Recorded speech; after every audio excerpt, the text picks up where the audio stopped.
Dear students, अस्सलाम वालेकुम। Class 8th subject science unit number 3 biotechnology से रिलेटेड हम पढ़ रहे हैं। बायोटेक्नोलॉजी क्या चीज़ है?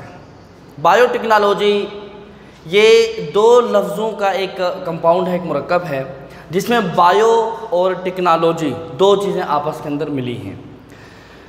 बायोटेक्नोलॉजी का मतलब ये है कि हम माइक्रो ऑर्गेनिज़म्स का इस तरीके से इस्तेमाल करें कि वो इंसान के फलाह व बहबूद के लिए इस्तेमाल हो। बायोटेक्नोलॉजी क्या है? दी टेक्निक, एक ऐसी टेक्निक है इन विच जिसमें माइक्रो ऑर्गेनिज़म्स आर यूज्ड, छोटे छोटे माइक्रो ऑर्गेनिज़म, जानदार। माइक्रो ऑर्गेनिज़म किसे कहते हैं? Micro means very small, organisms means जो जानदार होते हैं, यानी कि organisms that can not be seen with necked eyes. ऐसे जानदार जिनको हम खाली आँख से नहीं देख सकते, आर कॉल्ड माइक्रो ऑर्गेनिज्म, उसको माइक्रो ऑर्गेनिज्म कहते हैं। उनको देखने के लिए माइक्रोस्कोप या इलेक्ट्रॉन माइक्रोस्कोप की ज़रूरत पड़ती है। तो ऐसे micro organism, use of micro organism in the welfare of humankind, इंसान के फलाह व बहबूद के लिए हम उसका इस्तेमाल करें। अब ये देखें, वायरस है, वायरस माइक्रो ऑर्गेनिज्म है, बैक्टीरिया है, माइक्रो ऑर्गेनिज्म है। लेकिन इन दोनों में फ़र्क ये है कि वायरस एक ऐसा माइक्रो ऑर्गेनिज्म है जो इंसान के फलाह व बहबूद के लिए इस्तेमाल नहीं हो सकता। वायरस से इंसान को, ह्यूमन बीइंग्स को नुकसान ही पहुंचता है। और उसके मुकाबले में बैक्टीरिया है। बैक्टीरिया, कुछ बैक्टीरिया ऐसे हैं जो इंसान को नुकसान पहुंचाते हैं और कुछ बैक्टीरिया ऐसे भी हैं जो इंसान को फ़ायदा भी पहुंचाते हैं। तो ऐसे बैक्टीरिया जो इंसानों को फ़ायदा पहुंचाते हैं, हम उनको एक ऐसी टेक्निक के ज़रिए इस्तेमाल करें कि वो इंसान के फ़ायदे के लिए इस्तेमाल हो जाएँ। Microorganisms are used for the welfare of humankind, इंसान के फलाह बहबूद के लिए, इंसान के फ़ायदे के लिए इस्तेमाल हों, इज़ कॉल्ड बायोटेक्नोलॉजी। उसको हम बायोटेक्नोलॉजी कहते हैं। अब ऐसे ही बायोटेक्नोलॉजी का हम रोल पढ़ते हैं कि what is the role of biotechnology in food, vegetables, in meat. अब बायोटेक्नोलॉजी की मदद से ऐसे जीन्स हम जानदारों में, जानवरों में हम इंट्रोड्यूस कराते हैं, पैदा करते हैं कि उसकी वजह से जो कुछ फार्म ऐसे होते हैं जहाँ पर हम डेयरी फार्म होते हैं, दूध के फार्म होते हैं, तो वहाँ पे हम ऐसे जानवरों को, ऐसे जानदारों को रखते हैं जो जेनेटिकली, जिनके अंदर प्रोडक्शन दूध की बहुत ज़्यादा होती है, तो वो बहुत ज़्यादा दूध देते हैं। और कहीं पर हमें गोश्त वगैरह के लिए अगर जानदारों की ज़रूरत होती है तो उनके अंदर हम ऐसे जीन्स को इंट्रोड्यूस कराते हैं कि जिनकी बॉडी, जिनके फलना फूलना और उनके अंदर गोश्त की मिकदार का ज़्यादा होना पाया जाता हो, ऐसे जीन्स इंट्रोड्यूस कराए जाते हैं, तो उससे हमें गोश्त ज़्यादा मिलता है। ऐसे ही जानदारों में मुर्गियाँ हैं। ये ब्रायलर जो मुर्गी है, ब्रायलर मुर्गी इसकी ये एक बायोटेक्नोलॉजी टेक्निक के ज़रिए ज़्यादा गोश्त देने वाली मुर्गी है। इसके अलावा एक मुर्गी है जिसको हम लेयर चिकन्स कहते हैं, वो अंडे बहुत ज़्यादा देती है। तो हम बायोटेक्नोलॉजी को मुख्तलिफ़ अंदाज से इस्तेमाल करते हैं कि ऐसे जीन्स जानदारों में इंट्रोड्यूस कराते हैं जिसकी वजह से उनके अंदर ऐसी इंस्ट्रक्शंस, हिदायत होती हैं कि वो दूध ज़्यादा देते हैं।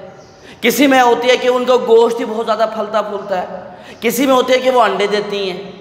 तो हम यहाँ पर write the application of biotechnology products in the food production and preservation, meat and milk, दूध और गोश्त, using of better quality genes, अच्छे क्वालिटी के जीन्स को इस्तेमाल करते हुए in the animals is producing high yield of milk and meat, हम उनसे ज़्यादा मकदार में दूध और गोश्त हासिल कर सकते हैं।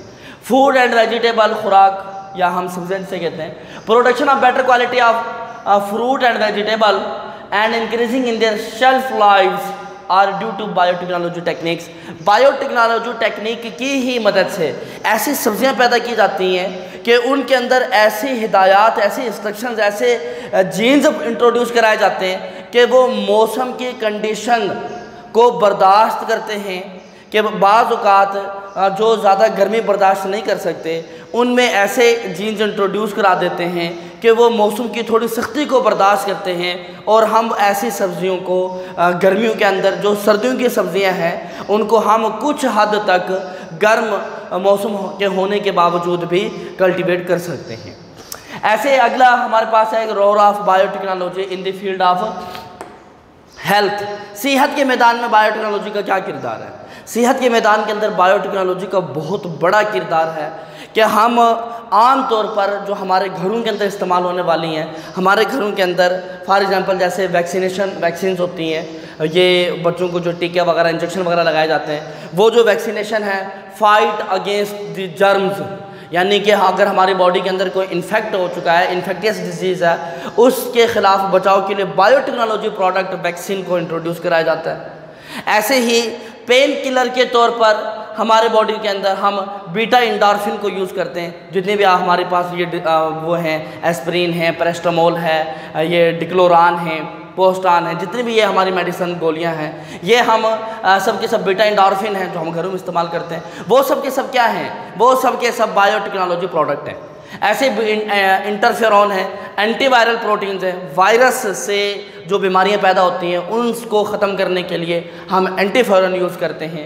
अच्छा, इंसुलिन है, आमतौर पर जिन बंदों को डायबिटीज़ यानी कि शुगर की बीमारी हो जाती है वो इंसुलिन को इंजेक्ट करते हैं। अब इंसुलिन के लगाने से उनको जो है ना, ये जो शुगर के जो मरीज़ हैं उनको रिलीफ मिलता है।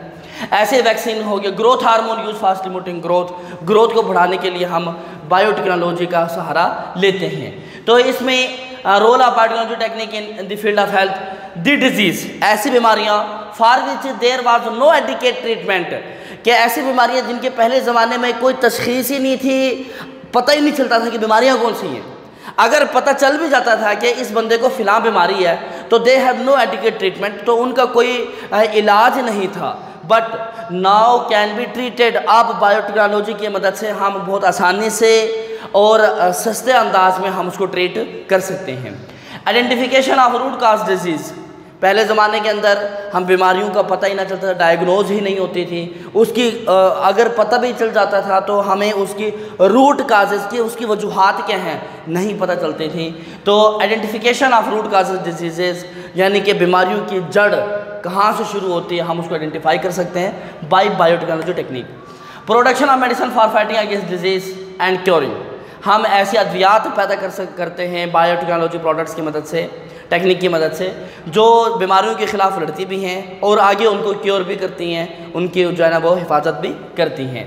करेक्शन ऑफ जेनेटिक डिफेक्ट्स, अगर किसी की बॉडी में कोई जेनेटिक डिफेक्ट्स आ चुका है तो उसको भी हम रिमूव कर सकते हैं। जेनेटिक डिफेक्ट मतलब ये होता है कि अगर यानी कि ये एक ऐसी डिफेक्ट होता है जो एक नस्ल से दूसरी नस्ल में ट्रांसफ़र हो जाते हैं, जैसे थैलासेमिया, हाइपोफिलिया, ये ऐसी बीमारियां हैं जो अगली जो नस्ल है उन नस्लों के अंदर भी वो ट्रांसफ़र हो जाती है। तो अब हम क्या करते हैं, इस जेनेटिक डिफेक्ट को हम ख़त्म कर देते हैं, उसको हम करेक्शन भी कर सकते हैं। तो बायोटेक्नोलॉजी की कुछ टेक्निक्स यहाँ हम डिस्कस करेंगे अब, जिसके अंदर एक जीन थेरेपी है, एक जेनेटिक टेस्टिंग है, एक क्लोनिंग है। यानी कि ये जेनेटिक ये बायोटेक्नोलॉजी टेक्निक की कुछ टेक्निक्स है। जीन थेरेपी, अब ये क्या चीज़ है, ये एक एडवांस बायोटेक्नोलॉजी टेक्निक है विच इज़ यूज्ड, जो इस्तेमाल होती है टू क्योर, हमें यानी कि हिफाजत देती है या हमारी क्योर करती है, क्योर करने के अंदर इस्तेमाल करते हैं। जेनेटिक एंड एक्वायर्ड डिजीज़, जो ऐसी बीमारियां जो जीन्स की तरफ से आ रही होती हैं या एक्वायर्ड डिजीज़ होती हैं, जैसे कि कैंसर की बीमारी है, कैंसर की, या एड्स की बीमारी है, इम्यूनिटी डेफिशिएंसी सिंड्रोम होते हैं ये एक्वायर्ड। एड्स किस चीज़ का मुखफ़फ़ है, ए से एक्वायर्ड, आई से इम्यूनिटी, डी से डेफिशिएंसी, एस से सिंड्रोम, और ये कैंसर, ये ऐसी ख़तरनाक बीमारियां हैं। इन बीमारियों के इलाज के लिए हम जेनेटिक थेरेपी का इस्तेमाल करते हैं, और in this process defective genes are supplemented.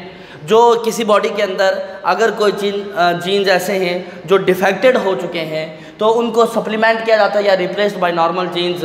उनको हम जब जैसे हमने एक जेनेटिकली मॉडिफिकेशन जो पढ़ा था कि जीन्स कैसे मॉडिफाई होते हैं, या बाय रिमूवल ऑफ जीन होते हैं, या बाय एडिशन ऑफ जीन होते हैं, या बाय रिपेयरिंग ऑफ जीन होते हैं। तो वो चाहे एडिशन करें, चाहे उसकी रिप्लेसमेंट करें, चाहे उसको रिपेयर करें, तो वो जीन थेरेपी के प्रोसेस होता है। इसके बाद जेनेटिक टेस्टिंग। जेनेटिक टेस्टिंग ये एक बायोटेक्नोलॉजी के एक ऐसी एक टेक्निक है जिसमें हम एक तो ये कि चाइल्ड्स पैटर्निटी यानी कि डायरेक्ट हम डीएनए को एग्जामिन करते हैं। इसके अंदर डीएनए यानी कि डीऑक्सीराइबोन्यूक्लिक एसिड, डीएनए जिस पर जीन्स मौजूद होते हैं, डीएनए मतलब हिदायत इंस्ट्रक्शंस का एक मजमुआ, हम उसको स्टडी करते हैं और उसको स्टडी करते हुए अगर उसमें किसी किस्म की कोई बीमारी डिजीज़ पाई जाती है हम उसको भी ख़त्म कर देते हैं। और उसके अलावा पर्सनस एंसेस्ट्री, एंसेस्ट्री मतलब नस्ब, ख़ानदान, पीछे आबाओ अजदाद, उसके बारे के अंदर हम यानी कि हमें पता चलता है, या बच्चे की पैटर्निटी उसके वालिदैन का पता चलता है। यानी कि इसके अंदर हम डायरेक्ट डीएनए मॉलिक्यूल को डिस्कस करते हैं। और बहुत सारी जो इनहेरिटेड डिजीज़ हैं जो एक यानी कि नस्ल से दूसरी नस्ल में ट्रांसफ़र हो जाती है, तो उसको हम डायग्नोज कर सकते हैं और उसको हम सही भी कर सकते हैं। क्लोनिंग एक बायोटेक्नोलॉजी टेक्निक है जिसके अंदर हू बहू हम एक दूसरे ऑर्गेनिज्म को तैयार कर सकते हैं by the help of DNA. यानी कि डीएनए से हिदायत, जैसे हिदायत हैं जीन्स वगैरह है, उसकी मदद से हम क्लोनिंग के प्रोसेस के ज़रिए एक बिल्कुल न्यू ऑर्गेनिज्म पैदा कर देते हैं। अब इस प्रोसेस के ज़रिए हम नए ऑर्गन्स, एनिमल ऑर्गन्स पैदा करते हैं कि अगर किसी बंदे के बॉडी के अंदर मौजूद कोई ऑर्गन ज़ाया हो रहा है, ख़त्म हो गया है, तो उसको सप्लीमेंट करना, पूरा ऑर्गन ही नया लगाना है, तो क्लोनिंग के प्रोसेस के ज़रिए हम एक न्यू ऑर्गन जो बना चुके होते हैं तो हम उसको सप्लीमेंट कर सकते हैं। Cloning is also amongst the latest biotechnology technique used for treat various disease. It can also be used for the production of animal organs को प्रोड्यूस करने में भी इस्तेमाल करते हैं। Role of biotechnology in environment, हमारे माहौल के अंदर बायोटेक्नोलॉजी का क्या किरदार है? तो हमारे माहौल के अंदर भी बायोटेक्नोलॉजी का बहुत बड़ा किरदार है। जैसे कि हमारे माहौल के अंदर पोल्यूशन है, डिग्रेडेशन ऑफ लैंड है या सेवेज वाटर है, इसकी ट्रीटमेंट के अंदर हम इस्तेमाल करते हैं बायोटेक्नोलॉजी टेक्निक के ज़रिए, यानी कि माइक्रो ऑर्गेनिजम्स को इस्तेमाल करते हैं। इसके अंदर माइक्रोज बैक्टीरिया वगैरह को treat sewage and refuse, sewage वगैरह का जो सिस्टम है उसको हम साफ़ करने के लिए हम इसमें बैक्टीरिया को इस्तेमाल करते हैं। क्लियर स्पिल्ड ऑयल वगैरह को साफ़ करने के अंदर माइक्रो ऑर्गेनिजम्स इस्तेमाल होते हैं। ऐसे माइक्रोब्स हैं जैसे बायो पेस्टिसाइड्स हैं, पेस्टिसाइड कीड़े मार अद्वियात, बायो यानी कि बायोलॉजी से रिलेटेड जो हम खेतों वगैरह में इस्तेमाल करते हैं, बायो फर्टिलाइज़र या बायो सेंसर्स वगैरह हैं, ये सब के सब भी बायोटेक्नोलॉजी की मरहून मिन्नत है। तो यहाँ पर हमारा यूनिट नंबर 3 वाइंड अप हो चुका है। अब आपने इसकी अच्छे से तैयारी करनी है। Wish you best of luck. Thank you.